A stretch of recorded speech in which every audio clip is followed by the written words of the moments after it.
Hello and welcome back to the Futurism at JHU podcast. Today I'm joined by Ricardo, So, and today's topic is the future of education. So, to get the conversation rolling, we just wanted to talk about our experiences in public and private school. I went to a private school, and Ricardo went to a public school. So, would you like to start, Ricardo? yeah, sure. I'd like to outline a little bit of my personal experience going through, the public education system and how things are going on there. I will say that the public education system is pretty wild for anybody that goes to public school. You have a lot of different people going to a same school. A lot of people want to be there. Some people don't want to be there, which in a way is a good thing, right? You get exposed to all these different people, all these different viewpoints, people that otherwise you would have never met. Pretty cool people all around. But at the same time, you also, public school, we all know this, that depending on the area you go to, you might have a public school that's really well funded and has a lot of programs, or you might end up in a school that doesn't necessarily have that many resources like mine did, and mostly, I don't know, focusing on either academics over sports or maybe sports over academics. Either or, it can be pretty bad. Also, yeah, if anybody goes to public school, you kind of know about fights. Those are also a thing. The angst. The angst in public school is just palpable. Lots of crazy things happening here and there.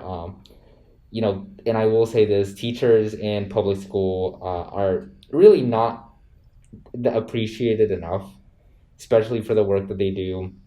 They're paid very little.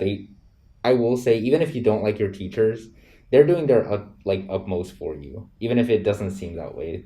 Just the amount of times they're putting forward, the effort that they're putting forth to try and teach people in their classes, people that might like, to learn stuff, or people that just might not. And a lot of that effort just sometimes goes unappreciated.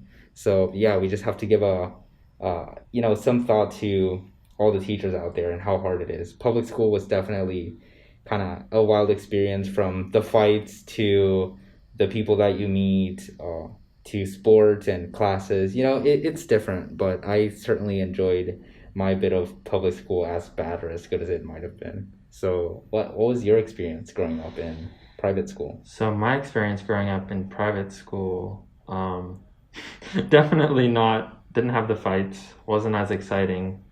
But the beauty of private school, at least mine, was that it was very small. It's very personalized. Most of my classes were probably around like 15, 16 people, which was great because I thrive on like personalized like attention from teachers, and also just being able to have a more tight-knit community and like really knowing everyone. Obviously it can get awkward, if you Right. have like, I don't know, beef with someone or something, but like we all got along for the most part. Um, and I don't know, it's just a really, I thought my high school experience especially was really great. It was, yeah, it was just like a very chill, happy place. Like I think compared, especially comparing it to Hopkins, where obviously now we're both in private university. Right. Um, Comparing it to Hopkins, it was definitely a lot less intense. So I Yeah. enjoyed that. And I felt like that my teachers really cared, and uh, just really wanted us to learn and grow. And coming here, it was quite a quite Yeah. a culture shock because people here are die hard, stressed Right. out, like working 24/7 to the end, like to just insane burnout. Yeah. And it's just a totally different culture from what I experienced in high school. I feel like a lot of people, and you could probably talk about this, but a lot of people had a much easier high school experience Yeah. than the time it's been at Hopkins, and I have found, well, actually that's not necessarily true, but it's been a lot more intense, I would say. And also like getting used to like lecture style classes and not having personalized attention, and also just living on your own, right? And Yeah. like adapting to just a completely new environment where you have to figure out stuff for yourself and like really take care of yourself because your parents aren't there to take care of you. Right. So it's been a culture shock, but now having been in private school for both high school and university, I think it's to me private school is really awesome compared to Right. public school Yeah. because you really get the like a better amount of resources and attention, and I just think the quality of education is just better.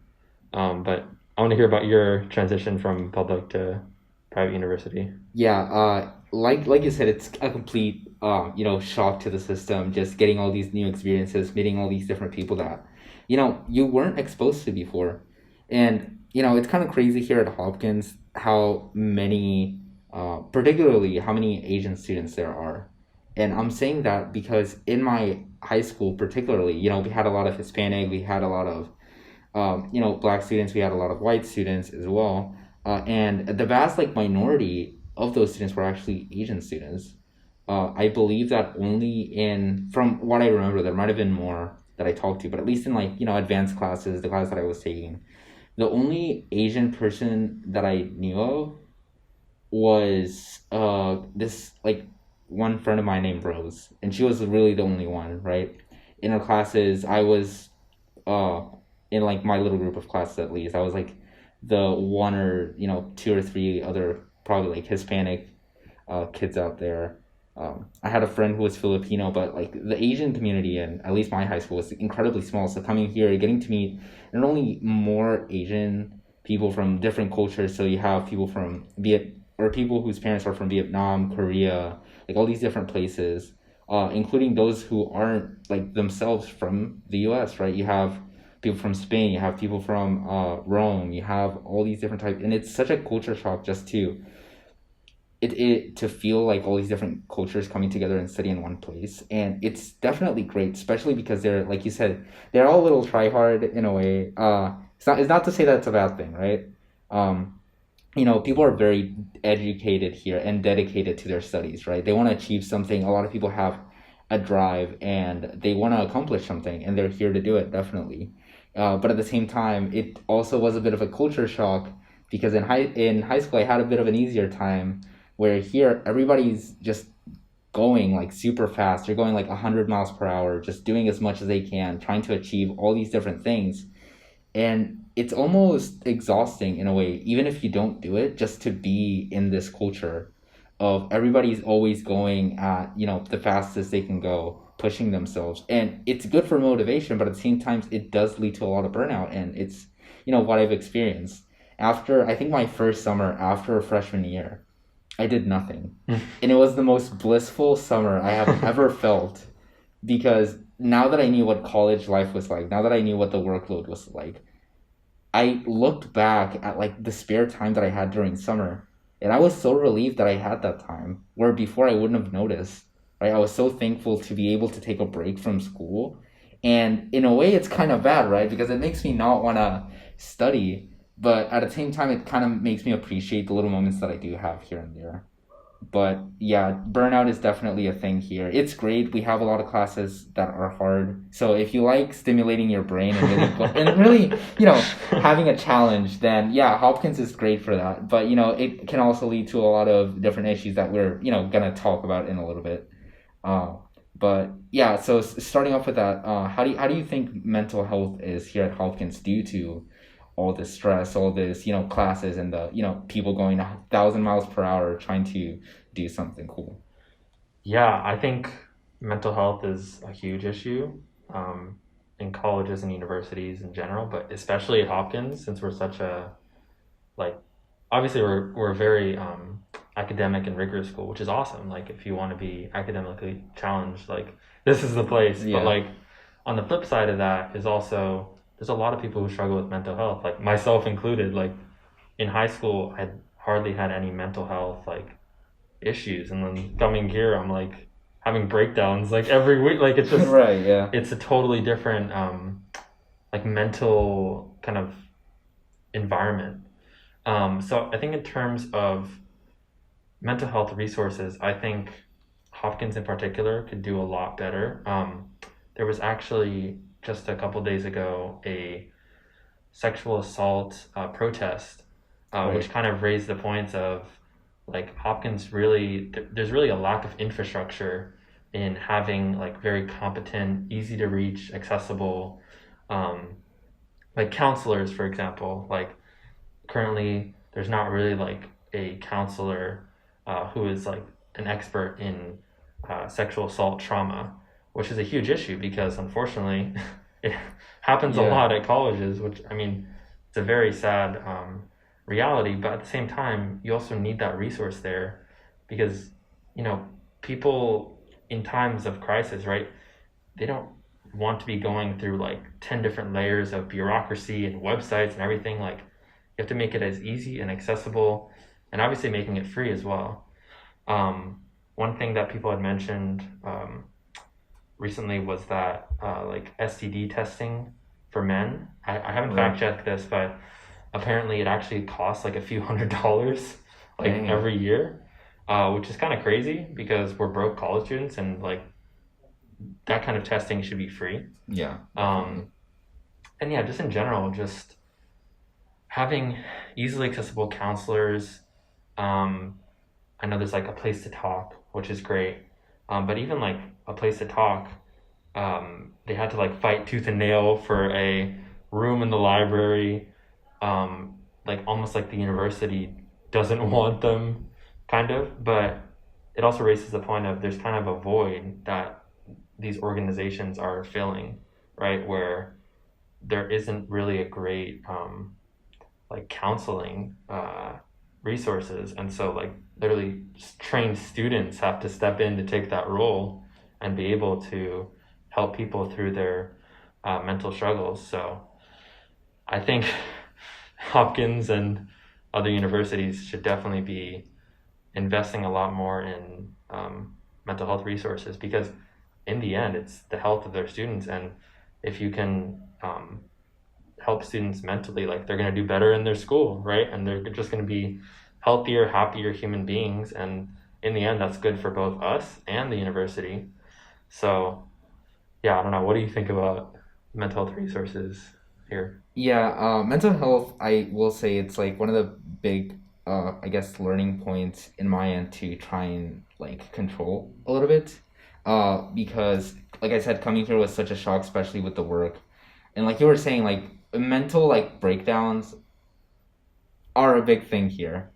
Everybody's worried about their grade. Some people are, pre-meds and they literally have to, it's super competitive and they have to worry about their grades every other day. Some people here, they like a subject and they want to approach it, they want to major in it. But, you get to these classes where they start to question if it's really for them. And then, all these different things tied to education, sort of start to break down once you get it into like really in-depth and really hard to reach concepts. And yeah, like you were saying, the university, I believe, doesn't do as good of a job as it should. I feel like a lot of it is because, they, as a university, they try to put up an act that everything is fine and everything is good. And, in order to avoid different things, like you were saying, like a place to talk, they were fighting for a room in Brody, which, in my opinion, shouldn't have even been an issue in the first place. Because, like you were saying, they were filling in a void that wasn't even there to begin with. So it was like the next best thing that the university could have hoped for. But they didn't. And so it's really sad to see how much people have to fight for the resources that should be available for them to them in the first place. Because, God forbid somebody literally goes on like a downward spiral and ends up in a worse place that, shouldn't have ever happened, right? People, especially with things like addiction, right? I'm pretty sure addiction is also pretty big amongst like college students, right? Drinking is one of the things that is pretty big across probably a lot of college campuses. And people fall into these addictions, into these different things due to a lack of resources in the mental health department, right? They can't deal with these issues that they have. They might be struggling in classes and their mental health might be deteriorating because of it. It might be personal problems. It might be all these different kinds of things, and they look for ways to sort of ease some of the load by using substances, using alcohol, all these other things, which ends up with them getting into like a worse place. So yeah, I believe that the university should definitely help with that and should provide a lot more care for their students, because at the end of the day, it's their students, right? It's the name, the, okay, the university is only as big as it is because of its students, right? If there weren't people here that were super smart, that had the drive to do the things that they do, the university wouldn't have the recognition that it has. So as a university, their students are their number one, should be the number one priority, but unfortunately, it kind of doesn't look that way. But on the topic of, the future of education, I believe, I don't know about you, but I believe that mental health should be prioritized in a way to other things in education, be it public, be it private, be it, post-secondary education. Mental health should always be a part of consideration when deciding what to make of classes, what to make of resources, because at the end of the day, students should be the number one priority in all of this. Absolutely, 100% agree. Um, Kind of going along that vein of kind of what universities should be doing.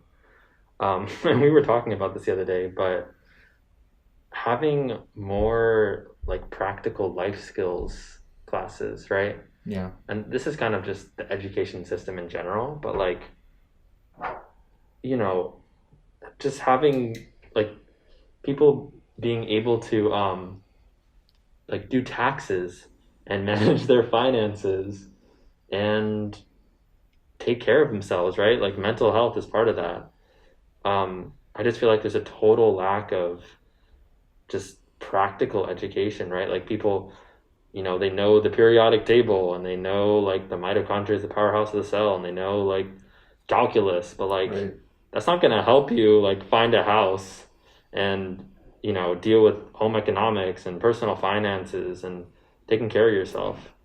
So I think this is not just for college, but like, in lower school and middle school and high school and, college and beyond. I think there should be. I know you said you're talking about Japan. Yeah.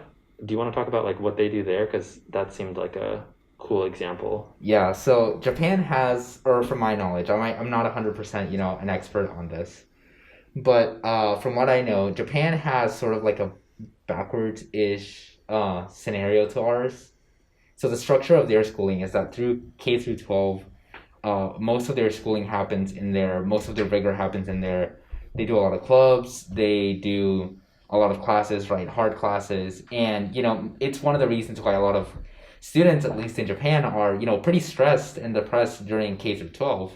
But once they reach the point of university education or post secondary education, a lot of these universities in, Japan are not about mainly the majors that you're taking, right? It's mostly about making you, the student that goes there, a positive member of society, right?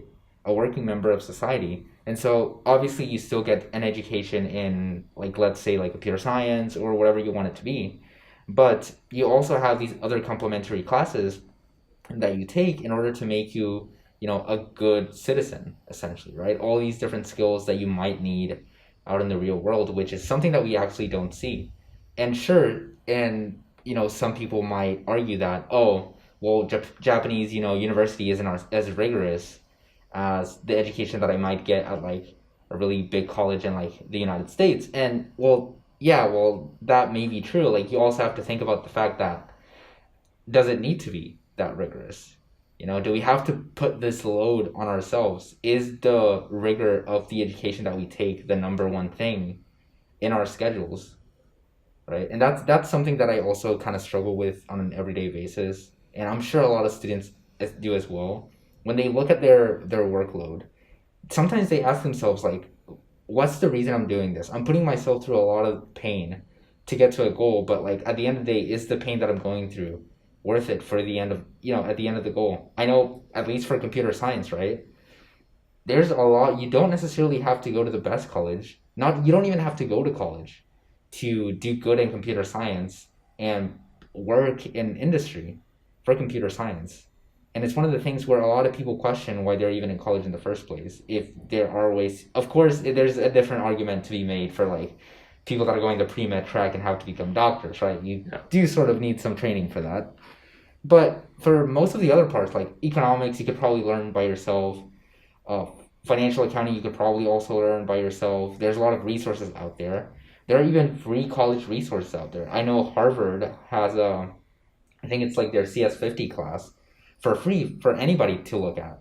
So there's so many of these resources where, like you were actually saying, you have a personalized way of teaching yourself, where a lot of these colleges don't. It's one speed only, be it fast or be it slow, and you kind of have to adjust yourself to that speed, which might be good in some cases because it teaches you how to work fast, but at the same time, it leads to a lot of burnout and questioning of why you're even doing this, which shouldn't be the point of learning.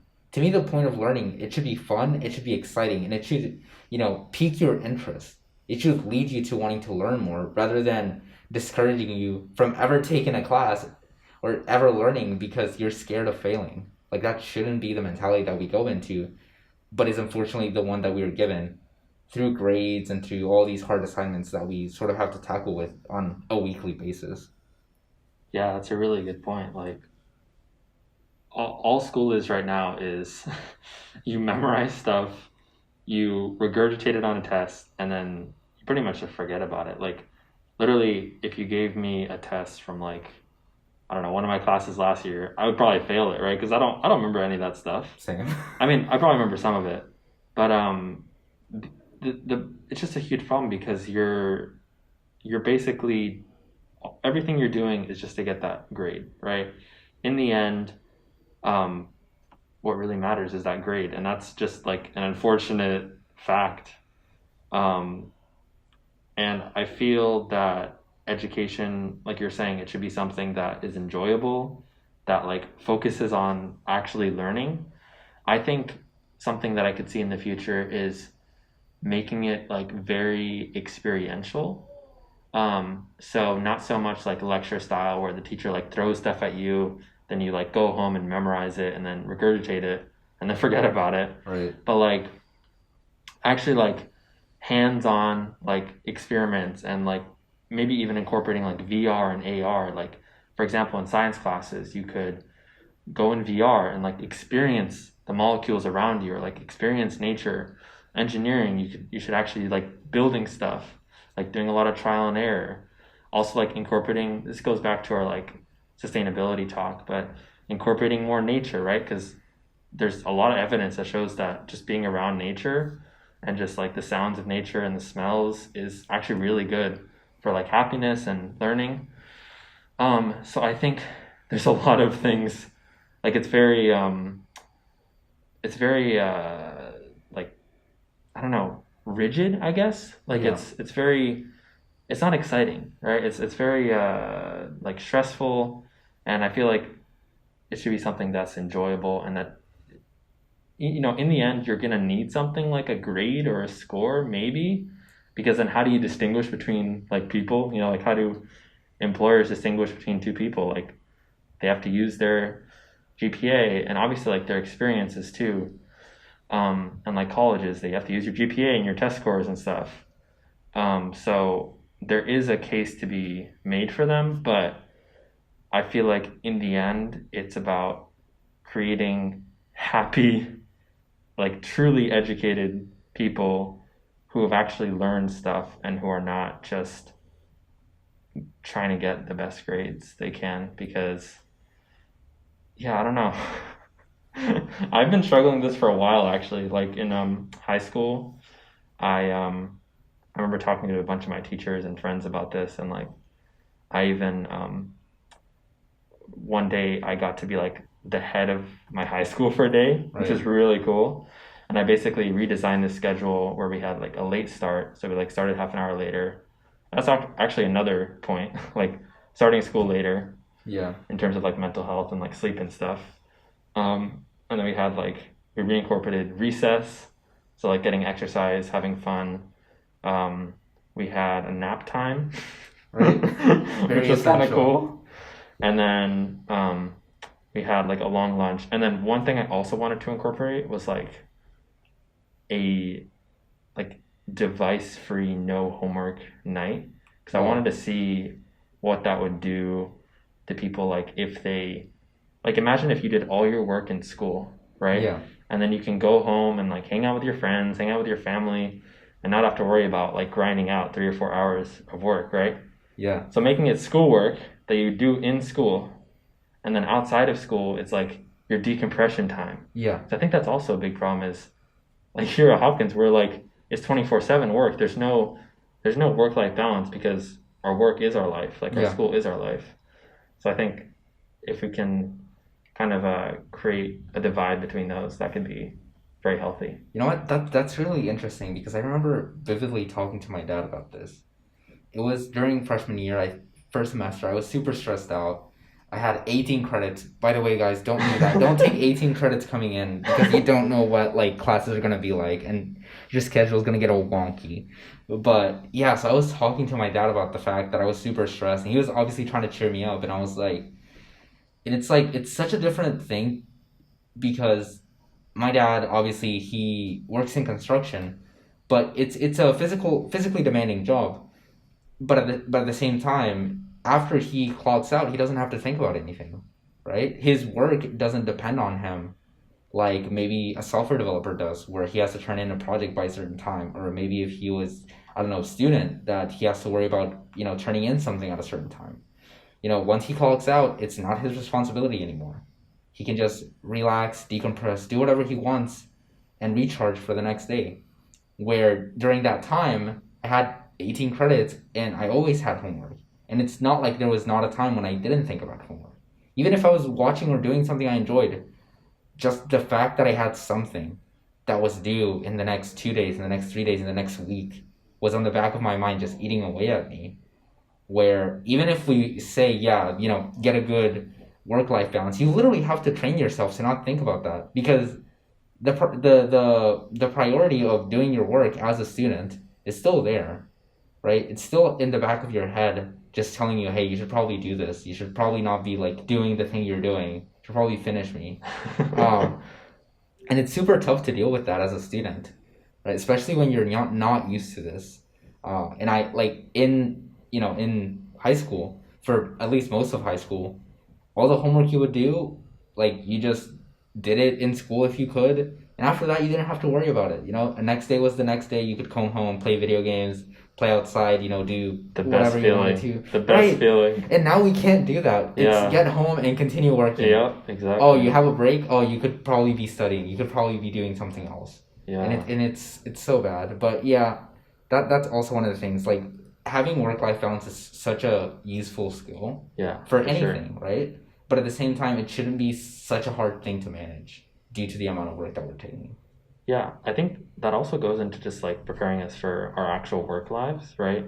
Because being able to like decompress, right? Like let's say we're, in industry, like you're a software developer, right? Like being able to kind of step back from your work for a bit, like kind of let your brain think about something other than work. I feel like that's actually very healthy because that kind of allows you to like just calm down a bit, like reflect on what you're doing, and then like come back in refreshed instead of like just grinding it 24/7 and getting burned out, right? Um, we've kind of been having this for the last like 10, 11 weeks. We've literally had maybe 1 day of break for Labor Day, Labor Day, yeah, and it's been exhausting. it Like has. I really think even if it had just been like a couple days, like on the fifth or sixth week, that would have been so nice because I've had no time to like just think about what I'm doing. Like it's been a struggle for my classes because it's like it like just struggling to like reflect on what's going on and like if I'm heading in the right path and like what do I need to adjustments I need to make to my study strategy and like Yeah. am I taking care of myself and stuff like that. So I think breaks are also a very important part of education. Yeah, they should make a mandatory like work-life balance class to Yeah, teach, incoming exactly. students how to properly handle Exactly. time management, how to do what not to do in terms of classes. Exactly. Because That would be the best class. you just kind of, yeah, here you just kind of get thrown into the water and you just kind of have to learn how to swim or Yeah, sink if you unfortunately, don't learn how to swim, which is exactly. unfortunate. There should be a lifeguard. There should be somebody that helps you pull you up and teach you to do these things. But, it is what it is. But on the future of education, that should be one of the things we tackle. Yeah, for sure. Well, on that positive note, I hope you enjoyed this conversation on the future of education. Think about what you would want it to look like. And with that, Thank you, Ricardo. I really enjoyed this conversation, and we'll see you guys on the next one. Bye. Bye.